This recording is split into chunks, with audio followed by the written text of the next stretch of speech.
some of our favorite resources for Airbnb thus far. The dollar store.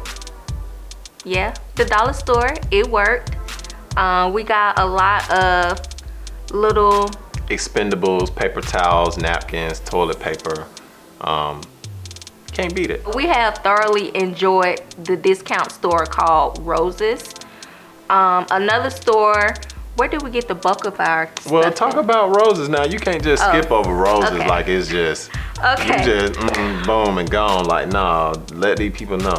Okay, Roses, it has everything you need in one store. So that's why we really enjoy going there. You have your end tables, your coffee tables, your lamps. So furniture like that. Oh, Desk it had chairs. the desk chairs. Foldy beds. Right, If you and want to have a little fold out bed. That's for what I was extra. about to say next. They have the little foldy beds that you can. Yeah, they got a lot of paintings and pictures and stuff like that we ended up utilizing. So decor, we pretty much got 80% of our decor from Roses. So other than what we brought from our home we live in now to the decor we bought from Roses, that pretty much decorated the whole Airbnb. We bought all our pillows, all our sheet sets, a lot of our linen, the towels, the face towels, the hand towels, hand soap dispensers. I mean, honestly, anything that we didn't get from there, for the most part, was by preference. We just didn't want to get it from there, but we could have. We got microwaves, kitchen appliances. 80% of what needed to be purchased for the Airbnb came out of there, with the exception of, like, you know, I would say The if you washer and dryer. right, the smart locks. Yeah, the you know, dishwasher. yeah, stuff like that. No, we didn't get out of there. But if you needed to equate Roses to another store, I would say it's similar to a Big Lots, if you know what a Big Lots is. And see, the thing about it is, again, these units are open to the public. You can never predict how people are going to treat the things that you provide them with. We've had people take our towels already. We've had people take our linens already. We've had people damage our sheets already.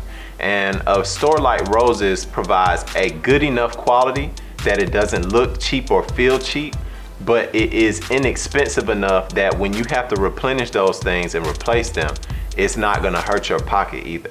And obviously that's the most important thing, is how you deal with the money and budget everything that needs to be done. Right. So, you know, you'll hear us sound really excited about how cheap we're able to get these things, but that's because, again, this unit is open to the public. And if you go too far overboard with how you furnish and provide all these things, you're basically just gonna be eating into your profits, and that's just not good business. It's not somewhere where you will be staying where you know that you'll be taking care of everything you put in there. Is some people don't care about other people's property. Our very first guests, I want to say, I don't know how, I don't know what they were doing. I know that it was a family, and I know that they had a young toddler or something like that, but they just was eating on the couches, sticky fingers, ketchup, juice, you know, feet, whatever. He said feet. whatever, I don't know. But at the end of the day, we have couches that are fabric. They're not leather, so, you know, if something gets on it, it's a stain, it's gonna retain that. And it just was to the point where we was like, man, we gotta do something about this. Either we're gonna cover them up, or we're gonna replace them with different couches that are material that is easier to clean, because I had to scrub and vacuum just to get them back to a respectable condition. So now we bought the couch covers for that, to address that issue. So again, that just goes back to the point that you don't know how people are gonna treat your space once they're in it.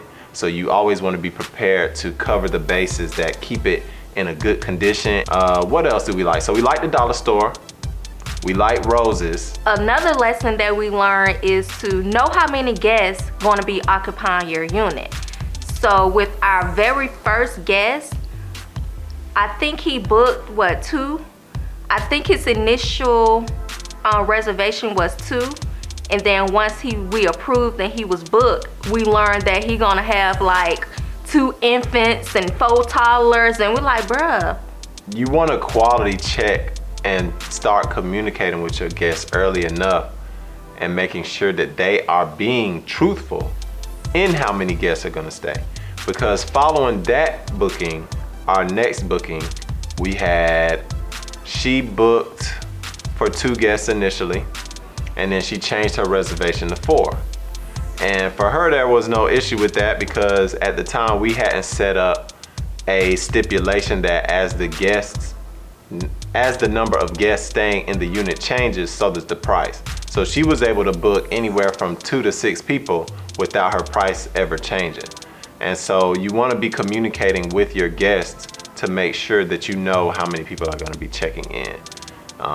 And stressing to the guests to make sure that they're honest, because at the end of the day, you're going to provide enough amenities, towels, and other expendables for the number of guests that are going to be staying to prevent wear and tear on all of your material and supplies. Another important lesson that I've learned is even though you have the opportunity to make a guest book that is present inside the home, where guests, when they check in, they can go and kind of learn some of your house rules, and you can put it on the website, and you can send it to them in a saved message.